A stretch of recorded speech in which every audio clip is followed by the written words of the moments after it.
दोस्तों स्वागत है आपके अपने YouTube channel MS GK GS study में। जैसा कि आपको पता है कि यह हिस्ट्री की क्लास चल रही है शताब्दी एक्सप्रेस पेज में। आज आप पढ़ेंगे दिल्ली सल्तनत के बारे में। इसके बारे में आप जानेंगे आज पूरी जानकारी।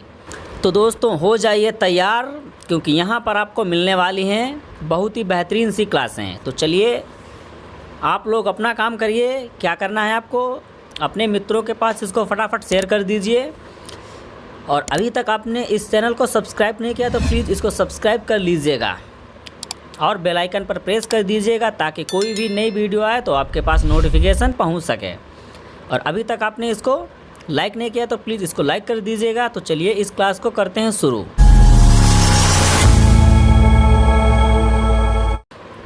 तो दोस्तों ये रहा आज की क्लास का पहला प्रश्न। दिल्ली सल्तनत का इतिहास कब से कब तक रहा। क्वेश्चन को सही पढ़िएगा, अच्छे तरीके से देखिएगा और उसके बाद में जो ऑप्शन है उसको सही तरीके से देखिएगा कि क्वेश्चन क्या पूछ रहा है, तभी आपको आंसर करना है। तो क्वेश्चन एक बार फिर से पढ़ेंगे हम ज़रा।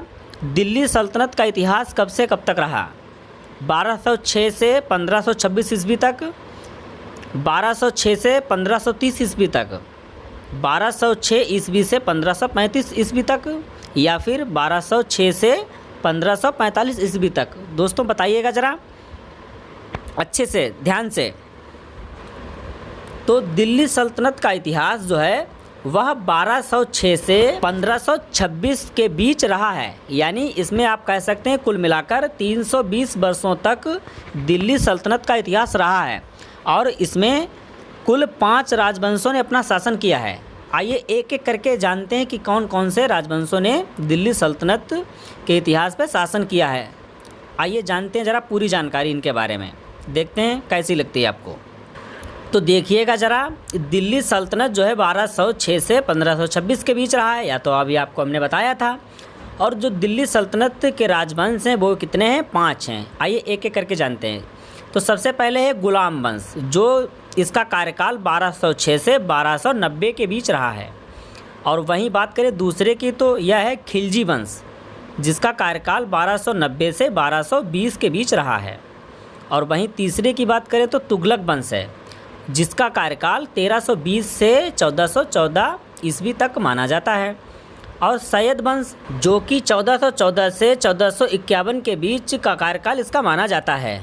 और वहीं बात करें तो लोधी वंश, यानी अंतिम जो दिल्ली सल्तनत के राजवंश थे लोधी वंश, यानी 5वें, तो उनका कार्यकाल 1451 से 1526 के बीच रहा है। तो आई होप आप लोग समझ चुके होंगे कि दिल्ली सल्तनत के जो राजवंश हैं वो कुल मिलाकर 5 हैं। कौन कौन से हैं एक एक करके हमने आपको बताया भी।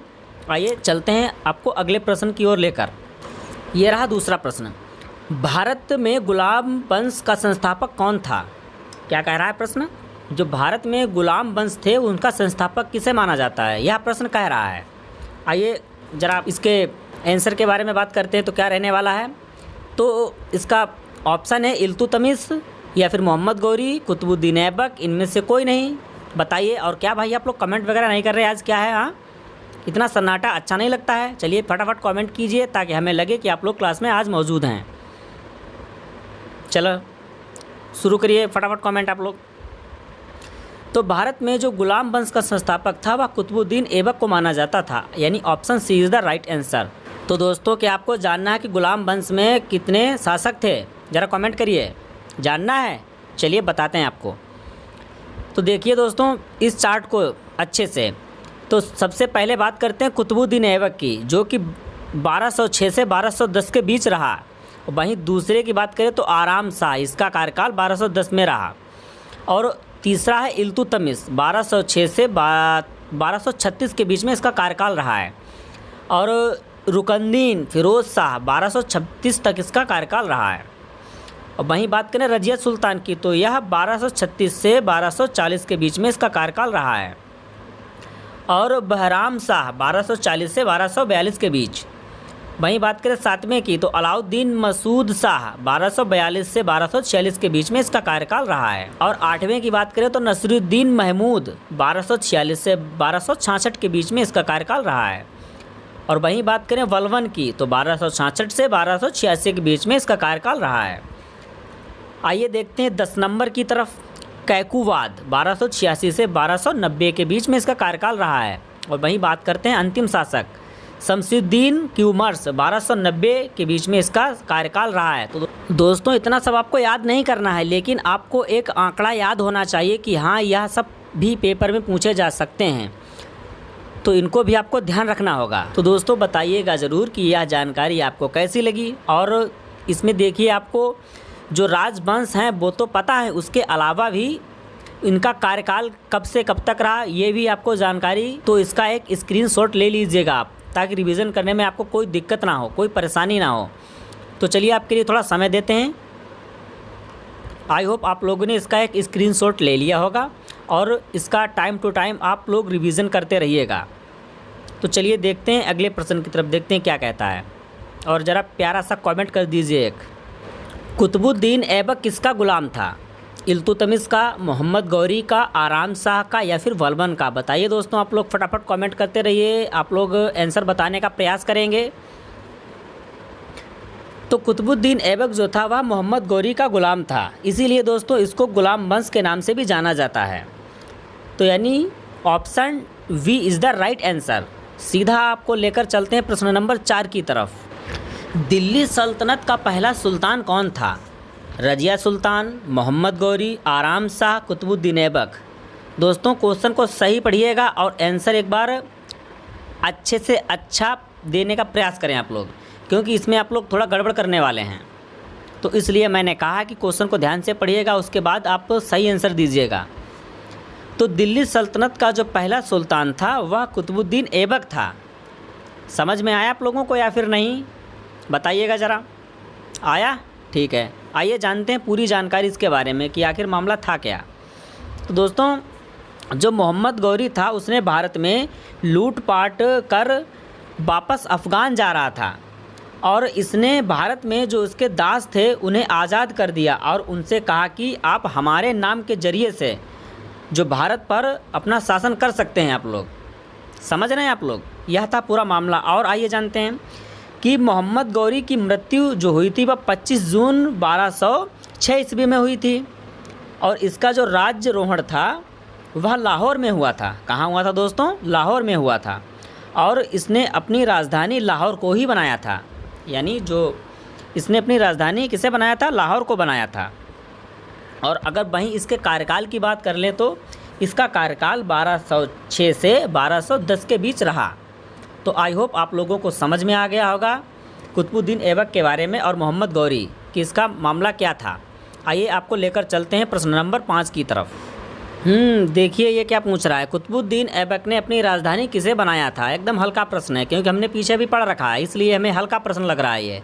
तो इसमें ज़्यादा टाइम नहीं ख़राब करेंगे। तो आप जानते हैं कि इसने लाहौर को अपनी राजधानी बनाया था, यानी option B is the right answer. सीधा लेकर चलते हैं आपको प्रश्न नंबर 6 की तरफ, देखते हैं क्या कहता है। लेकिन क्या भाई लाइक का आंकड़ा एकदम बिल्कुल कम है?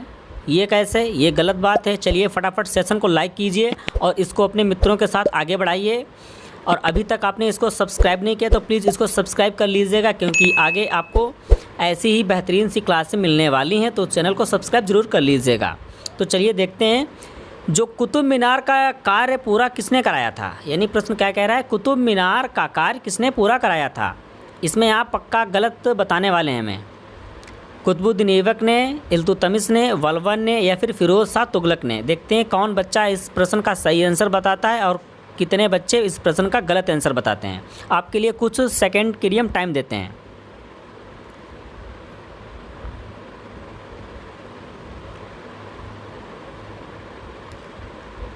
तो बहुत से बच्चे गलत इसका आंसर दे रहे हैं। तो कुतुब मीनार का कार्य जो है वह इल्तुतमिश ने पूरा कराया था। किसने दोस्तों? इल्तुतमिश ने, यानी option B is the right answer. और आइए आपको कुतुब मीनार के बारे में पूरी डिटेल से जानकारी देते हैं, ताकि आपको लगे कि किसने बनवाई थी और किसने इसका कार्य पूरा कराया। आइए एकदम बेहतरीन सी जानकारी आपको देने वाले हैं। आप भी कहेंगे वाह सर मज़ा आ गया, दिल गार्डन गार्डन हो गया। आइए ज़रा इसके माध्यम से समझने का प्रयास करते हैं और आपको एकदम सही से समझ में भी आएगा, मैं ऐसी आशा कर सकता हूँ। तो देखिएगा असल में पूरा मामला क्या था, एकदम बिल्कुल बारीक से जानने का प्रयास करते हैं। तो देखिए दोस्तों, जो कुतुब मीनार का निर्माण था यानी आप कह सकते हैं जो कुतुब मीनार की नींव थी वह कुतुबुद्दीन ऐबक ने रखी थी। किसने रखी थी दोस्तों? कुतुबुद्दीन ऐबक ने रखी थी। लेकिन कुतुबुद्दीन ऐबक इसका निर्माण पूरा नहीं करा पाए थे, ये भी बात सच है। तो दोस्तों इसका निर्माण जो था वह इल्तुतमिश ने पूरा कराया था, यानी 2 और 3 और 4 माले थे वह इल्तुतमिश ने बनवाए थे, यानी इसको लगभग पूरा कराया था। और फिर क्या था कि इस पर बिजली गिरी, यानी बिजली गिरने से यह क्षतिग्रस्त हो गई। तो इसको भी अब फिरोज़ शाह तुगलक ने सही कराया और इसके ऊपर एक और माले का निर्माण कराया। अब आपको समझ में आ गया होगा कि कुतुबुद्दीन ऐबक ने इसकी नींव रखी थी और इल्तुतमिश ने इसे पूरा कराया था, और फिर इस पर बिजली गिरने से यह क्षतिग्रस्त हो गई थी और इसका दोबारा निर्माण और फिर इसकी मरम्मत मोहम्मद शाह फिरोज़ शाह तुगलक ने कराई थी। तो आई होप आप लोगों को समझ में आ गया होगा। और यह बनाई किसके याद में गई थी, यह भी तो प्रश्न आ सकता है। तो यह आपको बताना है। तो सूफ़ी संत बख्तियार की याद में यह कुतुब मीनार को बनाया गया था। किसने शुरुआत की थी? कुतुबुद्दीन ऐबक ने। तो यह आपको ध्यान रखना होगा। तो चलिए लेकर चलते हैं आपको अगले प्रश्न की तरफ।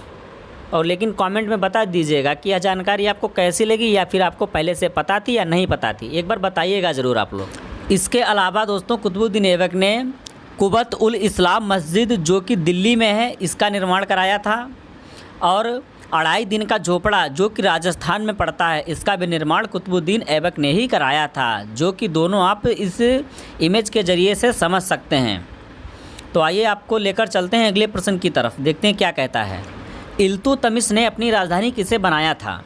क्वेश्चन को एक बार सही से पढ़िएगा। इल्तुतमिश ने अपनी राजधानी किसे बनाया था? दिल्ली को, लाहौर को, बगदाद को, इनमें से कोई नहीं। बताइएगा ज़रा, फटाफट कमेंट करते रहिए आप लोग। देखते हैं सबसे पहले कौन आंसर मारता है, वो भी बिल्कुल सही। किसकी तैयारी सबसे ज़बरदस्त है वही आंसर बताएगा, अन्यथा आप नहीं बता पाएंगे। तो बहुत से बच्चे इस प्रश्न का सही आंसर बता रहे हैं, दिल्ली सही है। इल्तुतमिश ने अपनी राजधानी दिल्ली को बनाया था, यानी option A is the right answer. अब आपको लेकर चलते हैं प्रश्न नंबर 8 की तरफ। इक़्तिदारी सेना और मुद्रा प्रणाली का गठन किसने किया था? कुतुबुद्दीन ऐबक ने, आराम शाह ने, इल्तुतमिश ने, रज़िया सुल्तान ने। बताइएगा आप लोग, बताने का प्रयास करेंगे आप लोग। तो इक़्तिदारी सेना और मुद्रा प्रणाली का गठन जो है वह इल्तुतमिश ने किया था। किसने दोस्तों? इल्तुतमिश ने किया था, यानी option C is the right answer. आइए आपको रूबरू कराते हैं इल्तुतमिश की जो प्रमुख विजय थी उनके बारे में आपको डिटेल से बताते हैं, और आपको भी यह जानकारी एकदम अच्छी लगेगी और आपको जानना भी चाहिए, क्योंकि पेपर में कहीं से कोई सा भी प्रश्न फंस सकता है। तो उसके लिए आपको पहले से तैयार रहना होगा। और मैं फिर कहूँगा कि ये क्वेश्चन देखकर उसे बताना ये समझदारी नहीं है, क्वेश्चन को गहराई में पढ़ना वही समझदारी है, वही आपके समझ में आएगा, वही आपको पेपर में फंसेगा। तो इसलिए क्वेश्चन को ध्यान से पढ़िएगा और उसके बारे में ज़्यादा से ज़्यादा चीज़ें या ज़्यादा से ज़्यादा जानकारी रखने का प्रयास करेंगे, तभी आपको सफलता मिलेगी, अन्यथा नहीं। तो आप लोग एक बार प्रयास करेंगे समझने का। तो देखिएगा ज़रा, यहाँ पर हमने आपके लिए एक बहुत ही बेहतरीन सी जानकारी लेकर आए हैं इल्तुतमिश की जो प्रमुख विजय थी। आइए एक एक करके जानते हैं। तो सबसे पहले बात करते हैं 1215 ईस्वी में तराइन के तृतीय युद्ध में ताजुद्दीन अल्दौज़ को पराजित किया था इल्तुतमिश ने, यह थी इसकी पहली प्रमुख विजय। और वहीं बात करें 1217 ईस्वी में तो मंसूरा के युद्ध में नसरुद्दीन कुबाचा को पराजित किया था इसने, इल्तुतमिश ने, यह भी आपको ध्यान रखना होगा। और वहीं बात करें 1226 ईस्वी में तो यह बंगाल विजय किए यहाँ शासक गयासुद्दीन को पराजित किया था, यानी जो बंगाल के शासक गयासुद्दीन थे उनको जो पराजित किया था इल्तुतमिश ने, तो वहाँ पर इसकी जो विजय प्राप्त हुई थी। और वहीं बात करें 1227 ईस्वी में तो सिंध एवं मुल्तान विजय नसरुद्दीन कुबाचा को पराजित किया था, यानी 26 और 27 में भी इसे विजय ही प्राप्त हुई थी। और वहीं बात करें 1226 से 1231 तक तो राजपूतों पर विजय थी इसकी, यानी जो 1226 से 1231 के बीच का समय था तो इसने राजपूतों पर अपना विजय प्राप्त किया था, उन पर अधिकार जमाया था। समझ में आया नहीं आया? आ रहा है? ठीक है।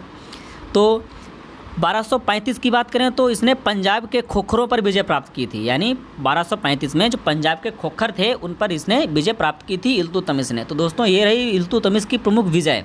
आपको कैसी लगी एक बार कमेंट प्लीज़ करिएगा, ज़रूर बताइएगा हमें, क्योंकि आपके एक कमेंट से हमें बहुत ही सहारा मिल जाता है कि हाँ भाई आप लोग पढ़ रहे हैं और हमारे प्रश्न का जवाब भी दे रहे हैं। तो आप लोग प्लीज़ एक कमेंट कर दीजिएगा। आइए आपको लेकर चलते हैं अगले प्रश्न की तरफ, देखते हैं क्या कहता है। इल्तुतमिश का कार्यकाल कब से कब तक रहा है, यह भी आप लोग जान लेंगे। 1211 से 1230 के बीच, 1211 से 1236 के बीच, 1211 से 1240 के बीच, या फिर 1211 से 1250 के बीच। बताइएगा दोस्तों, फटाफट कमेंट करते रहिए आप लोग भाई। तो इल्तुतमिश का जो कार्यकाल था वह 1211 से 1236 के बीच रहा है, यानी option B is the right answer. और दोस्तों आपको एक और जानकारी दे दें कि इल्तुतमिश ने जो सिक्के चलाए थे वो दो प्रकार के चलाए थे। कौन कौन से? एक था टका का, जो यह चांदी का सिक्का हुआ करता था, और दूसरा था जीतल का, जो कि यह तांबे का सिक्का हुआ करता था। तो यह भी आप लोग को ध्यान रखना होगा, ठीक है। यह भी आपको जानकारी मिल गई, तो इससे बड़ी अब क्या बात हो सकती है बताइए। इल्तुतमिश के बारे में आपने बहुत ही अच्छे से जान लिया है। अब यहाँ से कोई भी प्रश्न पेपर में आएगा तो आप कर सकते हैं, बिल्कुल कर सकते हैं। चलिए देखते हैं अगले प्रश्न की तरफ। रज़िया सुल्तान ने अपना विवाह किससे किया था? जलालुद्दीन से, अल्तुनिया से, नसीरुद्दीन से, या फिर इनमें से कोई नहीं। बताइएगा, देखते हैं कौन बताता है इस प्रश्न का सही आंसर, एकदम सटीक आंसर। कुछ बच्चे हैं जो बता रहे हैं, बाकी नहीं बता पा रहे हैं, ये गलत बात है भाई। तो चलिए हम बताते हैं आपको। दोस्तों हुआ क्या था, जो रज़िया सुल्तान थी उसने वह युद्ध में अल्तुनिया से हार गई थी। किससे हार गई थी? अल्तुनिया से। और युद्ध में जैसे ही वह पराजित हुई तो उसने इसी से विवाह कर लिया। देखते हैं भाई, ये थी महिलाएं, यानी जो रज़िया सुल्तान थी उसने अल्तुनिया से विवाह कर लिया था। क्यों? क्योंकि वह इससे युद्ध में पराजित हुई थी, तो इसलिए वो हार गई कि चलो भाई शादी ही कर लेते हैं इससे, ये भी अच्छा रहेगा। समझ रहे हैं आप लोग? चलिए, इसका कार्यकाल कब से कब तक रहा, यानी रज़िया सुल्तान का कार्यकाल कब से कब तक रहा था? तो इसका कार्यकाल दोस्तों 1236 से 1240 के बीच रहा है। समझ रहे हैं आप लोग? बिल्कुल समझ रहे होंगे। और वहीं बात करें 1240 में ही कैथल के निकट रज़िया और अल्तुनिया की हत्या कर दी गई थी, यानी इन दोनों लोगों को वहीं मार दिया गया था कैथल के निकट। तो ये थी इनकी जानकारी। चलिए देखते हैं अगले प्रश्न की तरफ। ये भाई गलत बात है, ये अच्छा नहीं लग रहा है। हम क्या बोल रहे हैं आप लोग समझ रहे होंगे कि सर क्या बोल रहे हैं। लाइक का आंकड़ा बहुत कम है, इतनी कंजूसी अच्छी बात नहीं होती है। चलिए फटाफट लाइक का बटन दबाइए और इस सेशन को आगे बढ़ाइए, ताकि आपके जो मित्र हैं, आपके जो जानकार हैं, वो भी इस सेशन का हिस्सा बन सकें और अपनी जानकारी में और भी इजाफा कर सकें। और अभी तक आपसे एक रिक्वेस्ट है कि अगर आपने चैनल को सब्सक्राइब नहीं किया तो प्लीज़ इस चैनल को सब्सक्राइब कर लीजिएगा और हमारे MSGK GS स्टडी फैमिली का हिस्सा बन जाइएगा, क्योंकि यहाँ पर आपको मिलती रहेंगी ऐसी बेहतरीन सी क्लासें। तो चलिए देखते हैं प्रश्न की तरफ। दिल्ली सल्तनत का 8वां शासक कौन बना? प्रश्न को ध्यान से पढ़िएगा कि क्या कह रहा है। दिल्ली सल्तनत का 8वां शासक कौन बना? बताइएगा ज़रा। जलालुद्दीन, अल्तुनिया, नसरुद्दीन महमूद शाह, या फिर बलबन? बताइए भाई, बताइए, क्यों एकदम शांति में रह रहे हो भाई? चलिए हम बताते हैं आपको। जो दिल्ली सल्तनत का 8वां शासक था वह नसरुद्दीन महमूद शाह को बनाया था, या फिर बना था, आप कह सकते हैं। यानी दिल्ली सल्तनत का 8वां शासक नसरुद्दीन महमूद शाह था, तो यह आपको पता होना चाहिए। आइए देख लेते हैं अगले प्रश्न की तरफ, देखते हैं क्या कहता है। नसरुद्दीन महमूद शाह की मृत्यु के बाद अगला शासक कौन बना? क्या कह रहा है प्रश्न कि नसरुद्दीन महमूद शाह की मृत्यु के बाद अगला शासक कौन बना? जलालुद्दीन, अल्तुनिया, फिरोज शाह तुगलक, या फिर बलबन? बताइए आप लोग। तो देखिए, जो नसरुद्दीन महमूद शाह की मृत्यु होने के बाद जो अगला शासक बना था वह बलबन था। कौन था दोस्तों? बलबन, यानी option D is the right answer. आइए देख लेते हैं अगले प्रश्न की तरफ, देखते क्या कहता है। बलबन कहाँ का रहने वाला था? लाहौर का, अफ़गान का, ईरान का, या इनमें से कोई नहीं, यानी किसी देश का नहीं रहने वाला था, कहीं का तो होगा। तो दोस्तों जो बलबन था वह ईरान का रहने वाला था। कहाँ का रहने वाला था? ईरान का, यानी बलबन एक ईरानी था। समझ रहे हैं आप लोग? और वहीं अगर इसके कार्यकाल की बात करें तो 1266 से 1286 के बीच में रहा है इसका कार्यकाल बलबन का। चलिए नेक्स्ट प्रश्न की तरफ चलते हैं। बलबन ने कौन सा त्यौहार मनाना शुरू किया था? नवरोज़, नियाबत ए खुदाई, ए और बी दोनों, केवल ए? हमें पता है आप लोग इस प्रश्न का तो आंसर एकदम गलत देने वाले हैं, लेकिन आपको यह प्रश्न का आंसर तो पता है लेकिन आंसर गलत देने वाले हैं। ऐसा किस लिए मैं कह रहा हूँ, क्योंकि आप लोग ऑप्शन के ज़रिए से बताएंगे, क्योंकि ऑप्शन कुछ अटपटे प्रकार के हैं। तो देखो 1-2 बच्चे गलत बता रहे हैं, 1-2 बच्चे सही भी बता रहे हैं। तो दोस्तों बलबन ने जो त्यौहार था वह उसे नवरोज़ त्यौहार को मनाना शुरू किया था, लेकिन यह नवरोज़ जो त्यौहार था ये तो ठीक है, लेकिन यह कहाँ दे रखा है, ऑप्शन ए, यानी केवल ऑप्शन ए। तो इस प्रकार इस प्रश्न का सही आंसर होने वाला है ए नहीं, ऑप्शन डी। क्या रहने वाला है, ऑप्शन डी। यहीं पर आप लोग गड़बड़ कर रहे थे। तो मैं आशा करता हूं कि ऐसे प्रश्न को आप ध्यान से पढ़ें और ऑप्शन को सही से देखें, फिर बताने का प्रयास करें। तो इस प्रश्न का सही आंसर है ऑप्शन डी, ध्यान रखना है आपको। चलते हैं नेक्स्ट क्वेश्चन की तरफ। गुलाम वंश का अंतिम शासक कौन बना था? कैकुवार, क्यूमर्स, जलालुद्दीन खिलजी, इनमें से कोई नहीं। बताइए ज़रा फटाफट कमेंट करिए, देखते हैं सबसे पहले कौन आंसर मारता है। तो गुलाम वंश का अंतिम शासक क्यूमर्स था। कौन था दोस्तों? क्यूमर्स, यानी option B is the right answer. और आपको एक जानकारी दे दें कि यह गुलाम वंश का अंतिम शासक था, वो तो था ही, लेकिन इसकी हत्या किसने की थी, क्या हमें कोई बताएगा? तो इसकी हत्या जो थी वह जलालुद्दीन खिलजी ने की थी। किसने दोस्तों? जलालुद्दीन खिलजी ने की थी। कब की थी? 1290 ईस्वी में। कब? 1290 ईस्वी में। यह भी आपको ध्यान रखना पड़ेगा, तभी काम चलेगा, इसके बिना काम नहीं चलने वाला है। तो आप लोगों को ज़्यादा से ज़्यादा मेहनत करनी है, क्योंकि बिना मेहनत के कुछ मिलने वाला नहीं है। क्योंकि जो सक्सेस होता है वह हमेशा ही संघर्ष मांगता है। तो इसलिए संघर्ष में लगे रहिए, कभी ना कभी तो मंजिल मिलेगी ही। ठीक है दोस्तों, चलिए देखते हैं अगले प्रश्न की तरफ। प्रश्न 16 देखिए क्या कहता है। रजिया सुल्तान किसकी पुत्री थी? क्या कह रहा है प्रश्न? जो रजिया सुल्तान थी वह किसकी पुत्री थी? कुतुबुद्दीन ऐबक की, इल्तुतमिश की, बलबन की, या फिर इनमें से किसी की नहीं? बताना है आपको। एक बार बताने का प्रयास करेंगे, फिर हम बताएंगे आपको। तो दोस्तों रजिया सुल्तान जो थी वह इल्तुतमिश की पुत्री थी। किसकी पुत्री थी? इल्तुतमिश की पुत्री थी। और रजिया सुल्तान के बारे में हम पीछे बता चुके हैं थोड़ा सा, तो इसको आप चाहें तो देख सकते हैं। ठीक है, चलिए नेक्स्ट प्रश्न की तरफ देख लेते हैं क्या कहता है। तो देखिए, उत्तरी भारत की जो प्रथम मुस्लिम महिला शासक थी, या आप कह सकते हैं कि दिल्ली पर राज करने वाली प्रथम महिला शासक थी। अब बहुत बच्चे तो कहेंगे क्या ये प्रश्न है? हाँ, अरे आप लोग प्रश्न देखकर ही घबरा जाओगे तो कैसे काम चलेगा? तो जितना ही खतरनाक प्रश्न होगा उतना ही सरल उसका आंसर होगा। तो प्लीज़ इस प्रश्न को सही से पढ़िएगा एक बार। क्या कह रहा है? उत्तरी भारत की जो प्रथम मुस्लिम महिला शासक थी, या फिर कह सकते हैं आपकी जो दिल्ली पर राज करने वाली प्रथम महिला शासक थी, वह कौन थी? बताना है आपको। नूरजहाँ, मुमताज़, रजिया सुल्तान, इनमें से कोई नहीं। देखो आंसर एकदम सरल है, बिल्कुल आप आराम से बता सकते हैं, क्योंकि आपने अगर क्वेश्चन को सही से पढ़ लिया तो आप आंसर एकदम फटाक से दे सकते हैं। कोई इसमें ज़्यादा झंझट वाली बात नहीं है। बहुत बच्चे बता रहे हैं ऑप्शन सी, यानी रजिया सुल्तान जो उत्तरी भारत की प्रथम महिला मुस्लिम शासक थी और दिल्ली पर राज करने वाली प्रथम महिला शासक थी, वह कौन थी दोस्तों? रजिया सुल्तान। समझ में आ रहा नहीं आ रहा? आ रहा है, ठीक है। एकदम मज़े करते रहिए, ऐसे ही आराम से पढ़िएगा। इतना प्रेशर किस लिए भाई? एंजॉय करिए क्लास को और अपने लाइफ को। चलिए देखते हैं अगले प्रश्न की तरफ। लाख वक्स के नाम से किसे जाना जाता था? क्या लाख वक्स के नाम से किसे जाना जाता था? अकबर को, बाबर को, इल्तुतमिश को, कुतुबुद्दीन ऐबक को? बताइएगा आप लोग। तो दोस्तों लाख वक्स के नाम से कुतुबुद्दीन ऐबक को जाना जाता था। ज़्यादा कोई विशेष प्रश्न है नहीं, तो इसको हम ज़्यादा इसमें टाइम नहीं ख़राब करेंगे। तो केवल आपको ध्यान रखना है लाख वक्स के नाम से कुतुबुद्दीन ऐबक को जाना जाता है। ज़्यादा डिटेल में जानने की ज़रूरत नहीं है इसे। तो चलिए देखते हैं अगले प्रश्न की तरफ। निम्नलिखित में से दिल्ली का वह कौन सा सुल्तान था जिसकी मृत्यु चौगान खेलते समय हुई थी? आप लोग जरूर इसमें थोड़ा कन्फ्यूज़न में होंगे कि चौगान क्या होता है। तो दोस्तों आपको बता दें कि इसको पोलो कहते हैं। अब आप लोगों को समझ में आ गया होगा, जो पोलो होता है उसी चौगान बोलते हैं।